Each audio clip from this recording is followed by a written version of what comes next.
Hello everyone, কেমন আছো তোমরা? তোমাদের প্রিপারেশন কেমন চলছে? আজকে তোমাদের জন্য একটা জিকের ক্লাস নিয়ে এসেছি এবং এই ক্লাস থেকে আপকামিং এক্সামে তোমরা কমন পাবেই পাবে। ঠিক আছে, চলো ক্লাসটা আমরা শুরু করি। দেখো, এই চ্যানেলের মাধ্যমে প্রত্যেক দিন সকাল 7টার সময় ম্যাথের ক্লাস, সকাল 11টার সময় জিকে অথবা জিএসের ক্লাস এবং বিকেল 5টার সময় রিজনিংয়ের ক্লাস প্রোভাইড করা হয়। তোমরা নিজেদের প্রস্তুতি জোরদার করার জন্য এই চ্যানেলটি ফলো করতে থাকো। চলো 1 নম্বর কোয়েশ্চেন শুরু করি এবং দেখো প্রত্যেকটা কোয়েশ্চেনের সাথে সাথে এক্সট্রা ইনফরমেশান দেবো, সেগুলো তোমরা লিখে নেবে। দেখো 1 নম্বর কোয়েশ্চেন কী বলছে, যে ভারতবর্ষে কোন রাজ্য সর্বাধিক কয়লা উৎপাদন করে? Option A Chhattisgarh, option B Jharkhand, option C Orissa, option D Andhra Pradesh. তো এটা সঠিক অ্যান্সার হচ্ছে অপশান বি ঝাড়খণ্ড। ঠিক আছে, তাহলে ঝাড়খণ্ড রাজ্যে সর্বাধিক কয়লা উৎপাদন করে। তাহলে এই যে দেখো ছত্তিশগড়ে আছে বাইলাডিলা আমাদের লৌহ প্ল্যান্ট, লৌহ আকরিক। ছত্তিশগড়ে আমাদের বাইলাডিলা লৌহ আকরিক, যেটা কেপিএসআই কোয়েশ্চেনটা করেছিল যে বাইলাডিলা লৌহ আকরিকটা কোথায়, কোন রাজ্যে অবস্থিত? ছত্তিশগড়ে অবস্থিত। ঠিক আছে, দেখো যে এই যে কয়লা সম্বন্ধে কিছু বলি। কয়লা আমাদের ক প্রকার? কয়লা হচ্ছে আমাদের 4 প্রকার। ঠিক আছে, কী কী? দেখো 1 নম্বর হচ্ছে অ্যান্থ্রাসাইট, আমার অ্যান্থ্রাসাইট। 2 নম্বর হচ্ছে আমার বিটুমিনাস, এটা সবাই একটু নোট করে নাও। ঠিক আছে, 2 নম্বর হচ্ছে বিটুমিনাস। 3 নম্বর হচ্ছে লিগনাইট।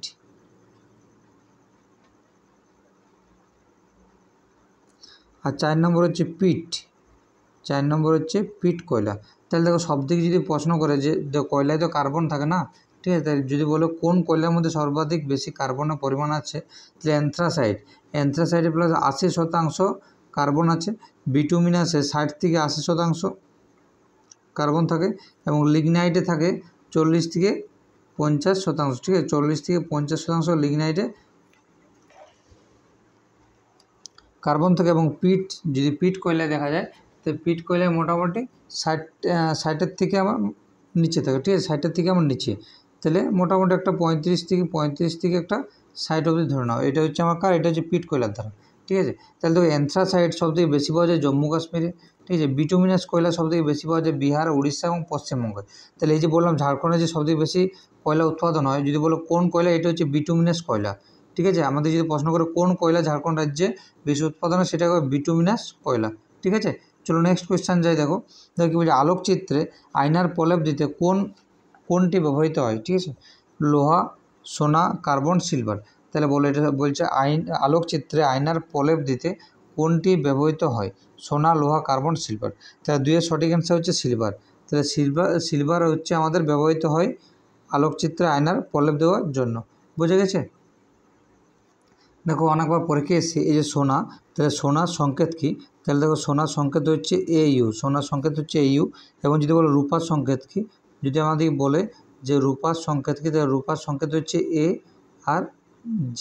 এটা মনে রাখবে। হ্যাঁ, ফুড এসে কোয়েশ্চেনটা এসেছিলো যে রূপার রাসায়নিক নাম কি প্রথম শিফটে, দ্বিতীয় শিফটে এসেছিলো আমার সোনার রাসায়নিক নাম কি মানে সংকেতটা কী। ঠিক আছে, এই যে লোহাতে একটা কথা বলি, তাহলে লৌহ মাধ্যমে, ঠিক আছে, এক কথা কঠিন মাধ্যমে শব্দের বেগ বেশি। কঠিন মাধ্যম, তাহলে এখানে মনে হচ্ছে কঠিন মাধ্যম একটাই আছে, লোহা হচ্ছে। তাহলে কঠিন মাধ্যমে সবদিকে শব্দের বেগ বেশি, সেটা লোহার মাধ্যমে হতে পারে, এই অপশান অনুযায়ী।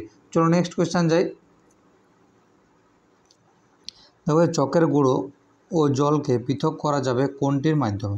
তাহলে এটা সঠিক অ্যান্সার হচ্ছে অপশান ডি হচ্ছে আমার সঠিক অ্যান্সার। পরিস্রাবণের মাধ্যমে আমাদের চকের গুঁড়ো এবং জলকে পৃথক করা যাবে। বোঝা গেছে? তাহলে এখান থেকে কিছু কথা বলি। কেপি ফিল্মস এসেছিল যে ঊর্ধ্বপাতনের উদাহরণ দাও। ঊর্ধ্বপাতনের উদাহরণ হচ্ছে কপুর। ঊর্ধ্বপাতনের উদাহরণ হচ্ছে কপুর। ঠিক আছে, কপুর আছে, আবার নিশাদল আছে, আয়োডিন আছে, শুষ্ক বরফ আছে। নিশাদল, আয়োডিন, শুষ্ক বরফ, এগুলো হচ্ছে কার? ঊর্ধ্বপতন, মানে সাবলিমেশনের একটা উদাহরণ। ঠিক আছে, যেটা কেপি লেডি কনস্টেবল এসেছিলো, মেন্স এসেছিলো কোয়েশ্চেনটা, যে পুনঃশীলী ভবনের উদাহরণ বলো। তাহলে পুনঃশীলী ভবনের উদাহরণ হচ্ছে চাপ প্রয়োগ করে, লিখে নাও সব একটু। চাপ প্রয়োগ করলে বরফের গলে যাওয়া আর চাপ সরিয়ে নিলে আবার ওর কঠিন অবস্থায় ফিরে আসা ঘটনাকে পুনঃশীলী ভবন বলে। বোঝা গেছে? তাহলে বাষ্পীভবন, এটা অ্যান্সার হচ্ছে আমাদের পরিস্রবণ। ঠিক আছে, আমরা যেটা বললাম এটা সাবলিমেশন বললাম আমরা। ঠিক আছে, মানে ঊর্ধ্বপতনটা বললাম। পুনঃশীলীভবনটা বললাম যে চাপ প্রয়োগ করলে বরফের গলে যাওয়া আর চাপ সরিয়ে নিলে আবার ওই কঠিন অবস্থায় ফিরে আসার ঘটনাকে পুনঃশীলীভবন বলছে। চলো নেক্সট কোয়েশ্চেন যাই। বলছে টেবুলার ফরম্যাটে নিম্নের কোনটি ডেটা স্টোর, অর্গানাইজ, ক্যালকুলেট করতে সাহায্য করে?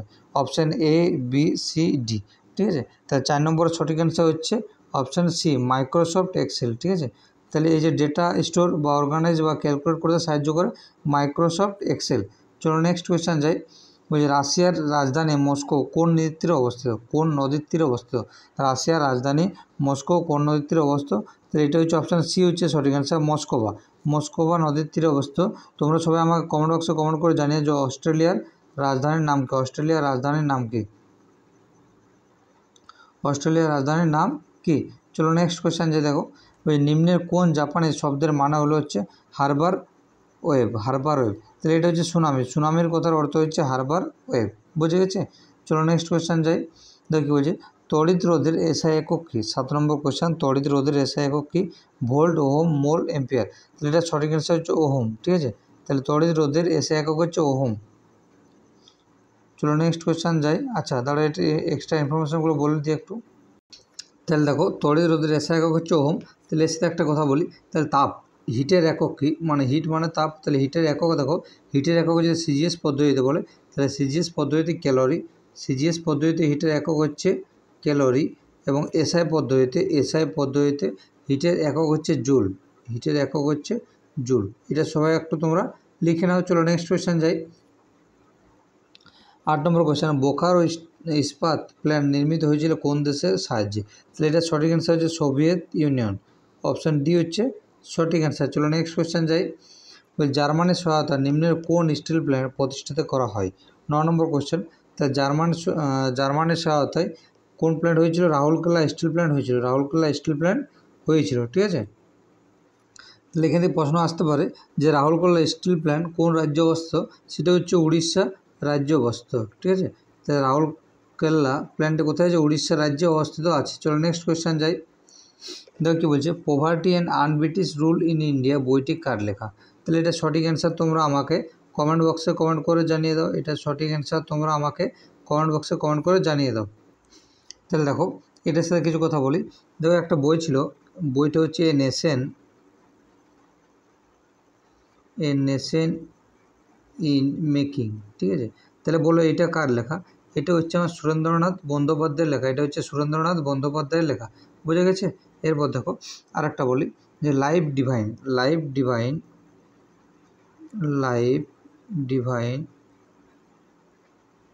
এটা কার লেখা? এটা হচ্ছে অরবিন্দ ঘোষ। এটা হচ্ছে অরবিন্দ ঘোষের লেখা। ঠিক আছে, এটা তোমরা দুটো মনে রাখো এবং এইটা কমেন্ট বক্সে কমেন্ট করে জানিয়ে দাও। চলো নেক্সট কোয়েশ্চেন যাই। সংবিধান অনুযায়ী রাষ্ট্রপতি লোকসভাতে কতজন অ্যাংলো ইন্ডিয়ানকে মনোনীত করতে পারেন?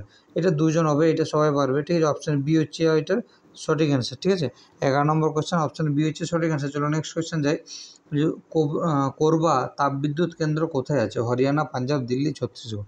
তা 12 নম্বর কোয়েশ্চেন সঠিক অ্যান্সার হচ্ছে ছত্তিশগড়। ঠিক আছে, ছত্তিশগড়। এখানে আছে বাইলাডিলা আছে। এখানে কী আছে? এখানে বাইলাডিলা লোহাকরিক আছে। এখানে আছে বাইলাডিলা। চলো নেক্সট কোয়েশ্চেন যে 13 নম্বর কোয়েশ্চেন, বলছে অসম রাজ্যটি কয়টি রাজ্যের সীমানা স্পর্শ করেছে? 8, 7, 6, 5। তা 13 নম্বরের সঠিক অ্যান্সার হচ্ছে 7টি। ঠিক আছে, তাহলে আসাম রাজ্যটি 7টা সীমানা স্পর্শ করেছে। চলো নেক্সট কোয়েশ্চেন যাই। দ্বিতীয় বৌদ্ধ সংঘাতের আয়োজন করেছিলেন কোন শাসক? ঠিক আছে, অজাতশত্রু, কালাশোক, কনিষ্ক, অশোক। তাই 14 সঠিক অ্যান্সার হচ্ছে অপশান বি, কালাশোক। ঠিক আছে, অপশান বি হচ্ছে এটার সঠিক অ্যান্সার। চলো নেক্সট কোয়েশ্চেন যাই। দিলওয়ারা জৈন মন্দির নিম্নের কোন রাজ্যে অবস্থিত? 15 নম্বর কোয়েশ্চেন, খুব ভালো কোয়েশ্চেন।